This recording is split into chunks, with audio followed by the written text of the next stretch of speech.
Hello, this is just a quick review for Project Cars 2 on the PS4. I had Project Cars 1. If you look on my channel, I've got a review of that, and I really liked it. There was loads about it which I absolutely loved, and this is basically the same but with more features. And they've took care of a few things on this. It's not as skittish that like the cars aren't as temperamental, and they wouldn't just like skid and you'd lose control very easily on the first one, but it's because it was a simulator. This is the same. This is a simulator. You can have it complete options up the arse and just have all the assists on, all your ABS and your traction control and everything like that. You can have it all turned on, but I have it all turned off. You can have your tire wear on authentic. You can have all the technology, like I said, the ABS and the traction control. You can have that authentic as well. So if there's any kind of technology on the car, like if you're driving a car from the 1980s, then it's not going to have power steering or anything like technological wise. It's not going to have anything modern. Whereas if you're driving and like I don't know, if you're driving a Ferrari or something, then it does, or an Aston Martin or whatever. And the sound and everything, the graphics, I'll come to that in a bit.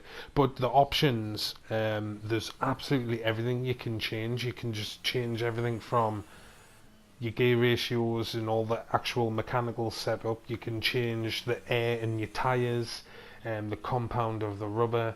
You can change environmental things like the bump of the track, the camera shake, whether it goes blurry once you go over 100 mile an hour.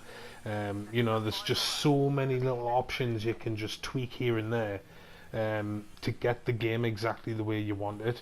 And I don't know, it's more of it's like it is for car enthusiasts without a doubt.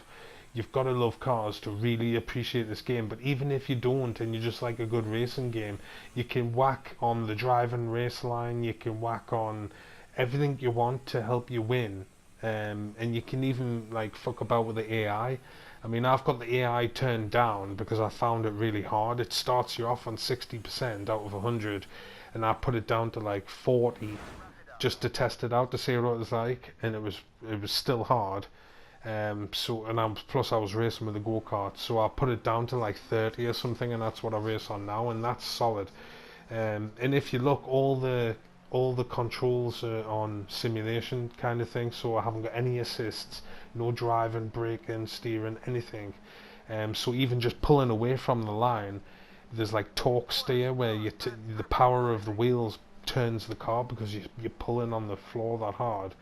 Um, the AI is quite good. I enjoy the AI on it because it's they do race a lot, and they don't just like they actually push and they'll try and get past you, and it's intelligent. It's not just where they're all just following the race line like on Gran Turismo, and like they're like a train and it's just going into the corner and coming out and everybody's in a single file.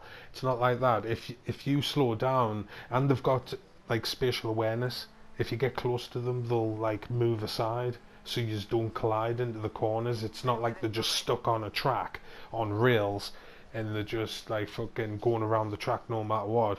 But the surface conditions, there's like when it's snowing like this, there's ice forms on the track, there's puddles form in real time.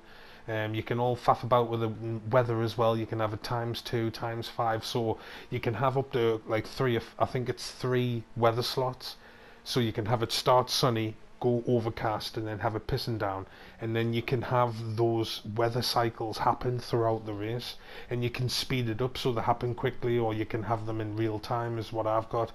Like, cause I'm trying to keep it as realistic as possible, so I've got everything in real time, everything authentic. Like it just makes it better. And then when you get used to driving the cars, it is like driving the real car because of the car's characteristics, and they behave the way the real car would in real life, like its real counterpart. But there's loads of depth and detail in the options. The graphics are really good. I mean, they don't let you down. You can't really complain. You get 3 or 4 cockpit views. you know, inside the helmet, on the bonnet, on the roof. You get the chase cam like this. You get the actual dashboard cam.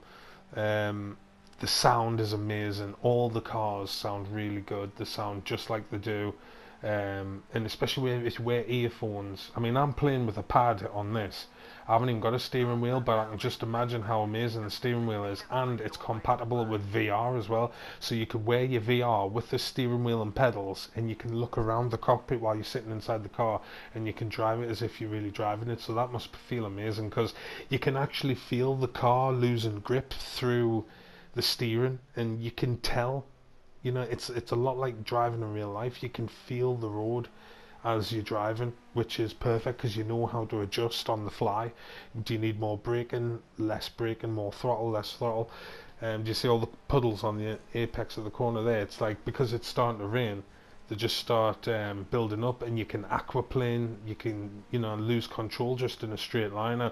I started doing an open wheel car, you know, like the little Formula cars. It wasn't Formula One, it was like Formula C or something. It's like the shittest one. I started doing that, and like the damage is up full, so if you clip somebody, like your wheel comes flying off and shit like that. So as a racing game, it's amazing. The depth and the details there for anyone who's more than an avid fan. So I think you should really go and check it out. Definitely worth a buy. Definitely go and invest in it. Wait until it comes down in price if you don't want to pay full, but it's definitely worth it. Like, and there's loads of cars, loads of tracks. You know, just everything about it is amazing. So that's it. Say that.